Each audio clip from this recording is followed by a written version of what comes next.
Hello my dear student, this is Girish sir और हमारे इस YouTube चैनल में आपका स्वागत है। आज हम पढ़ेंगे टैक्सेशन के बारे में। हम बहुत सुनते हैं टैक्स टैक्स, इकोनॉमिक्स में पढ़ा हमने टैक्स, गवर्नमेंट को टैक्स पॉलिसी चेंज नहीं करना चाहिए। तो टैक्स का मतलब क्या होता है फुल? अभी देखिए ये पूरा का पूरा जो वीडियो आप पूरा इसको ध्यान से देखिए, इसमें आपको बहुत नॉलेज मिलेगा। टैक्स आपके TY/BCom, IPCC, MCom इन सब लोगों के लिए हेल्प करेगा ये। तो हमारा चैप्टर हम स्टार्ट करते हैं और उससे पहले अगर आपने हमारा इस चैनल को सब्सक्राइब नहीं किया हो तो आप इसको सब्सक्राइब करें, लाइक करें, बेल आइकन प्रेस करें, जिससे आपको इस सब्जेक्ट से रिलेटेड आपको सारी इंफॉर्मेशन मिलती रहे। चलिए फिर स्टार्ट करते हैं।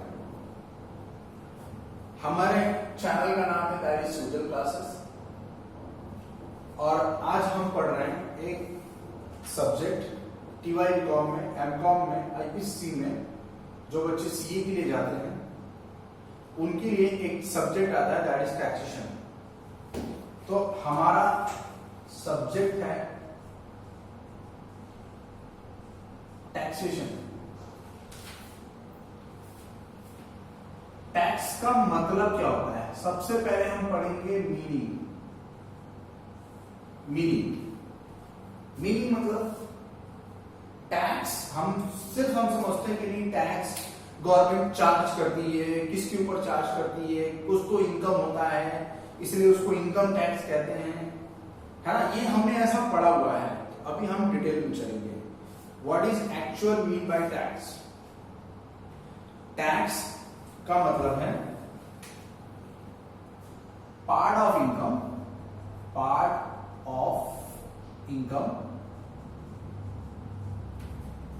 चार्ज बाय, कौन चार्ज करता है? गवर्नमेंट चार्ज करती है। किस लिए? For the purpose of development. मैं शॉर्ट फॉर्म में यूज कर रहा हूं, डेवलपमेंट ऑफ इंफ्रास्ट्रक्चर।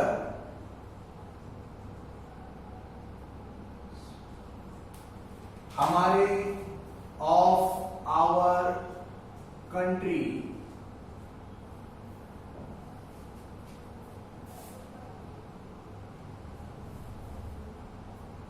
बस यहीं तक, ठीक है।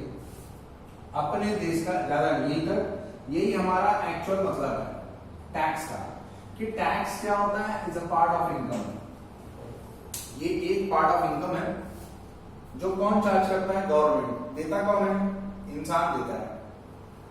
किसको देगा? गवर्नमेंट को देगा। For the purpose of development of infrastructure facility.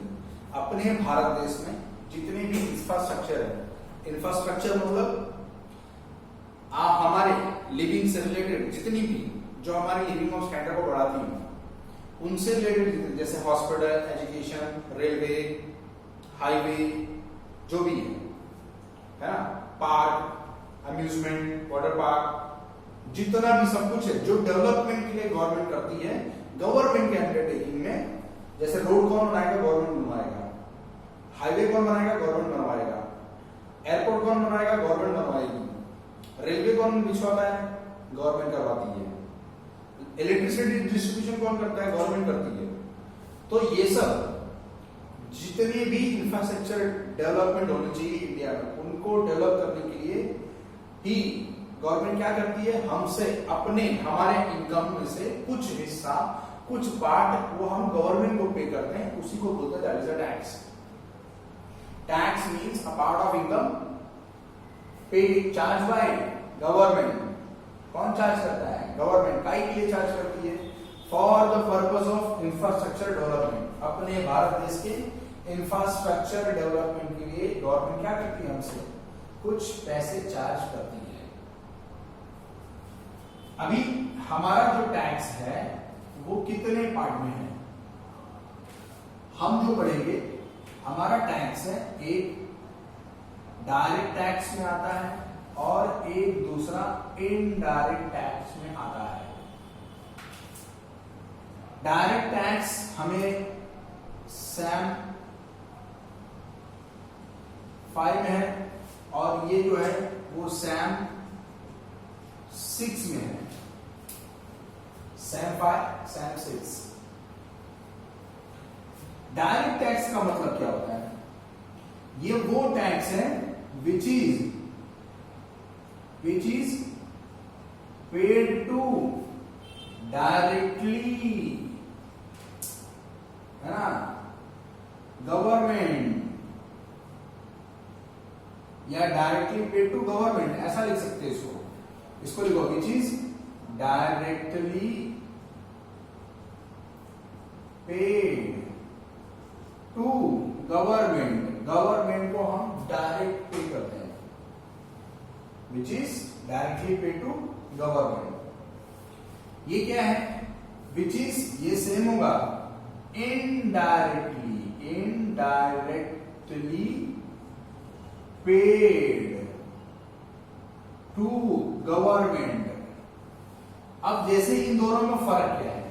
ये क्या बोला? डायरेक्ट टैक्स वो टैक्स है जो क्या करते हैं हम डायरेक्टली गवर्नमेंट को पे करते हैं। ये क्या बोला? इनडायरेक्टली गवर्नमेंट को पे करते हैं। डायरेक्टली गवर्नमेंट को पे करते हैं मतलब, और इनडायरेक्टली मतलब, डायरेक्ट में जैसे मैं एक सैलराइड पर्सन हूं, मैं जॉब करने जाता हूं, मुझे कुछ इनकम होती है, उसमें से मैं गवर्नमेंट को कुछ पैसा गवर्नमेंट को पे करता हूं, that is called as direct. उसको बोलेंगे इनकम टैक्स। डायरेक्ट टैक्स को हम दूसरी भाषा में बोलते हैं इनकम टैक्स। तो इसको बोलेंगे हम इनकम टैक्स, ये डायरेक्ट टैक्स को डायरेक्ट टैक्स बोला जाएगा, इनकम टैक्स। मतलब मुझे, मेरे पास घर है, घर के ऊपर मुझे म्युनिसिपैलिटी का टैक्स आता है, घरपट्टी जिसको बोलते हैं, हर साल घरपट्टी पे करने आती है, वो मैं डायरेक्टली गवर्नमेंट को पे करूंगा।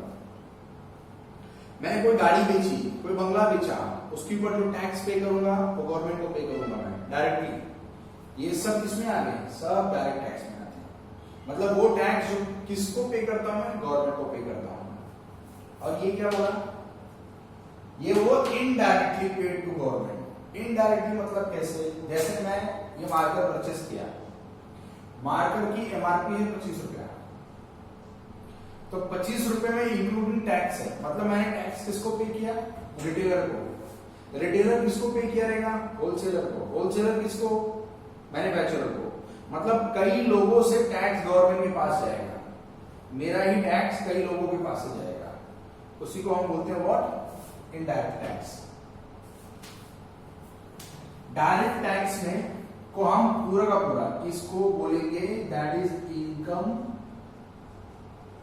टैक्स। इसको बोलते हैं हम जीएसटी,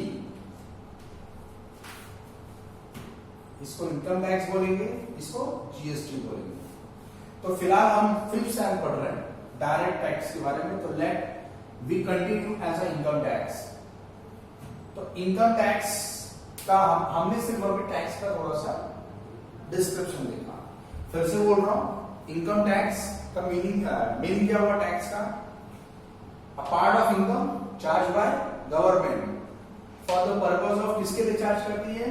डेवलपमेंट फैसिलिटी के लिए, इंफ्रास्ट्रक्चर डेवलपमेंट के लिए गवर्नमेंट हमसे क्या करती है? कुछ इनकम चार्ज करती है साल भर में।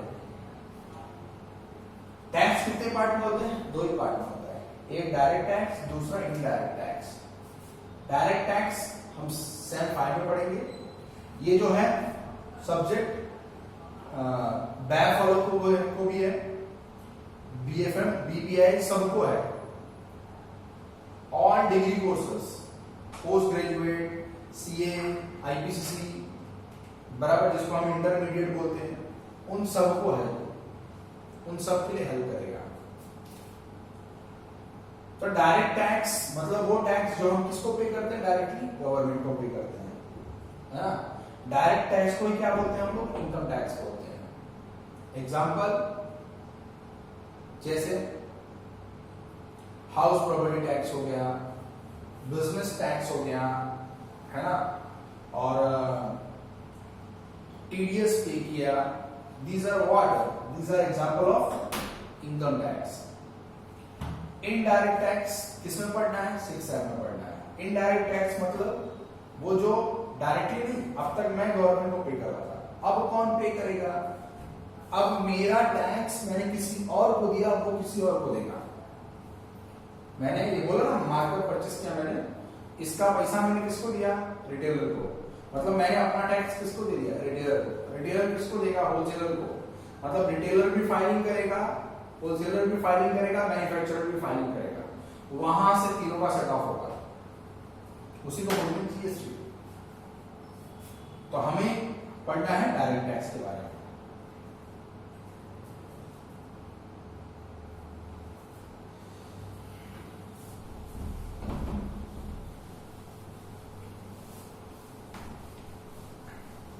चलो देखते हैं।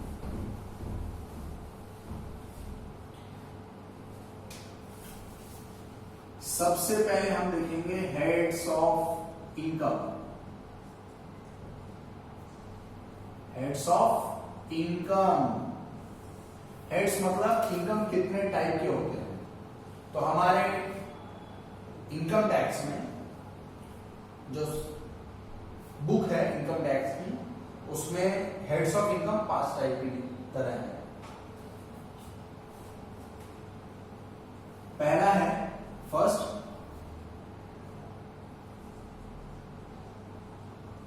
इनकम फ्रॉम सैलरी, दूसरा है income from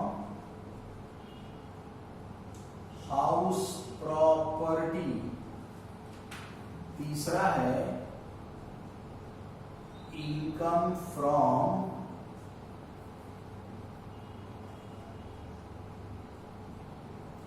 business and profession, चौथा है इनकम फ्रॉम कैपिटल गेन, पांचवा है last income from other sources. ये 5 टाइप के अपने income from heads of income है। इनकम फ्रॉम सैलरी, पहले जॉब करेंगे, पैसा कमाएंगे तो घर खरीदेंगे, पैसा कमाया तो उससे इनकम हुआ, इनकम कमा के हमने क्या किया? घर खरीदा, बराबर, तो घर को भाड़े पे दिया, तो घर से भी इनकम आई। फिर से बोला, क्या बोल रहा हूं? इनकम कमाया, जॉब करके इनकम कमाया तो घर खरीदा। एक बंगला बने प्यारा न्यारा, है ना, गाना सुना ना, एक बंगला बने न्यारा। तो हमने क्या किया? जॉब किया, जॉब करके पैसे कमाए, पैसे कमा के घर खरीदे, घर को भाड़े पे दे दिया, तो उससे भी हाउस प्रॉपर्टी इनकम आई ना। फिर मैंने बिजनेस किया, तो बिजनेस में क्या होता है? प्रॉफिट होता है, तो प्रॉफिट भी one type of what? Income. फिर उसके बाद कोई जमीन बेच दी, गाड़ी बेच दिया, बंगला वापस बेच दिया, दूसरा बंगला परचेस करने के लिए, so that is capital gain. इनको छोड़कर बाकी जिसमें है सब अदर सोर्स, जैसे interest, dividend, commission, brokerage, royalty, fees, ये सब। These are the 5 types of heads of income. पहला क्या बोला? इनकम फ्रॉम सैलरी, फिर क्या बोला? इनकम फ्रॉम हाउस प्रॉपर्टी, फिर income from business and profession, फिर इनकम फ्रॉम कैपिटल गेन, फिर इनकम फ्रॉम अदर सोर्स। ये अपने हेड्स ऑफ इनकम है। और हमारा टैक्स जो आया था, टैक्सेशन, वो आया है इनकम टैक्स एक्ट में आया हुआ है 1961 में। इनकम टैक्स जो डिफाइन किया गया है वो यहां डिफाइन किया गया है। और इसका रूल है इनकम टैक्स एक्ट रूल 1962 में सारे रूल डिफाइन किए गए हैं। ये इंफॉर्मेशन थी हमारी। तो अभी हम इनमें से सबसे पहले ये समझते हैं कि भाई टैक्स कैसे बढ़ेगा। तो टैक्स पे करने के लिए गवर्नमेंट ने एक क्राइटेरिया बनाया है। वो क्राइटेरिया क्या है?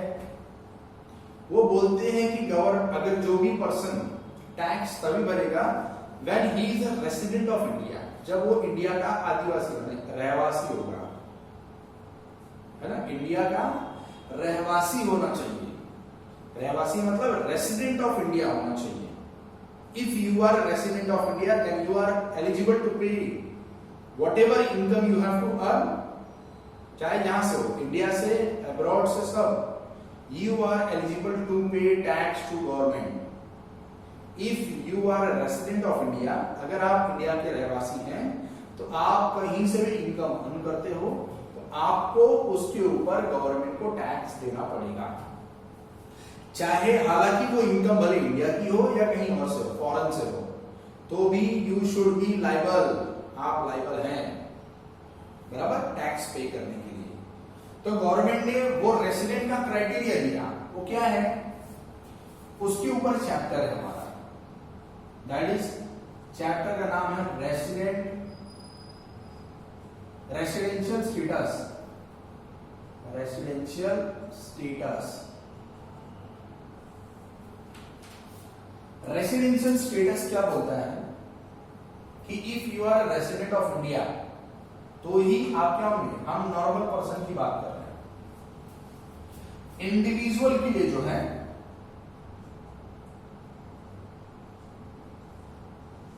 इंडिविजुअल के लिए, इनके लिए दो कंडीशन सेटिस्फाई करनी पड़ती है। एक बेसिक कंडीशन,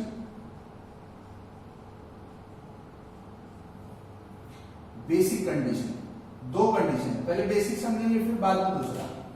अगर हम बेसिक कंडीशन सेटिस्फाई करते हैं, इफ सेटिस्फाई, तो हम माने जाएंगे कि हम क्या हैं, इंडिया के रेसिडेंट हैं, वी आर रेसिडेंट।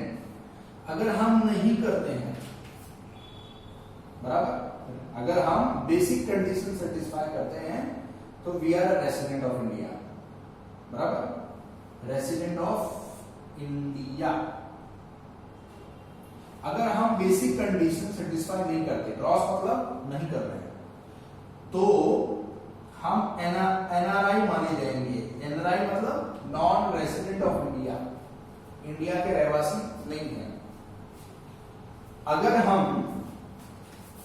रेसिडेंट होते हैं तो हम एडिशनल कंडीशन चेक करेंगे, तब हमें देखना पड़ेगा अगर हम ये होते हैं तो, अगर हम ये वाला हमारा कंडीशन फुलफिल होता है तो, ये वाला, तो हम क्या बोले जाएंगे, रेसिडेंट माने जाएंगे, बराबर।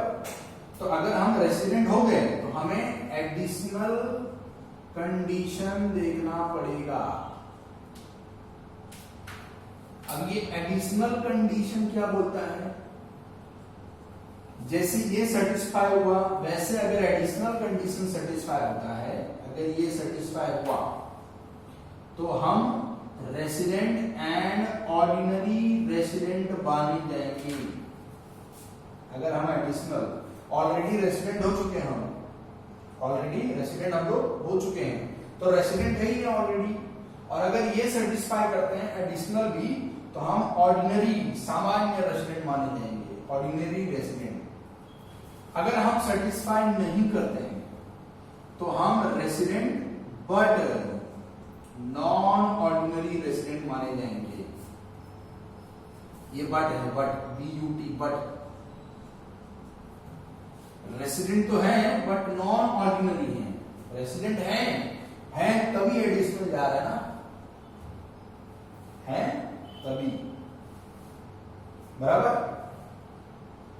तो अगर इंडिविजुअल का स्टेटस देखना है, हम पहले इंडिविजुअल पे पढ़ेंगे। अगर इंडिविजुअल का स्टेटस, जैसे मैं कौन हूं, इंडिविजुअल हूं, आप कौन है, इंडिविजुअल है, ये सुगल क्लासेस क्या है, इंडिविजुअल है, बराबर। तो अगर हम रेसिडेंशियल स्टेटस चेक करते हैं इंडिविजुअल का, अगर बेसिक कंडीशन सेटिस्फाई करते हैं तो क्या होगा, वो रेसिडेंट ऑफ इंडिया माना जाएगा। अगर नहीं कर रहे हैं तो नॉन रेसिडेंट ऑफ इंडिया माना जाता है, बराबर। एडिशनल कंडीशन अगर सेटिस्फाई करते हैं तो हम क्या माने जाएंगे, एडिशनल। मतलब अगर हम रेसिडेंट हैं, ऑलरेडी हो चुके हैं, मतलब बेसिक सेटिस्फाई कर लिया आपने, you are a resident, resident हो, बेसिक सेटिस्फाई होगा तो ही एडिशनल लगेगा। पहले ये फिर ये सेटिस्फाई होगा तो आगे बढ़ने का। अगर हम एडिशनल सेटिस्फाई करते हैं तो आप मानेंगे रेसिडेंट है, ऑर्डिनरी रेसिडेंट। अगर हम नहीं करते हैं तो resident but not ordinary resident माने जाएंगे, बराबर। फिर अभी हम आगे देखते हैं बेसिक कंडीशन। बेसिक कंडीशन क्या है, पहला, इसमें दो कंडीशन है, stay in India, stay in India 182 days और मोर in previous year, in PY मतलब previous year। हमारा previous year क्या है, 2021, ये हमारा भी चल रहा है, so that is 2021। और second, stay in India, India में रहने चाहिए, स्टे इन इंडिया 60 days और मोर इन प्रीवियस ईयर 2021। ये कोई भी ईयर हो सकता है ना, जिस साल हम रहते हैं वो हमारा क्या होता है, प्रीवियस ईयर होता है। प्रीवियस ईयर मतलब इनकम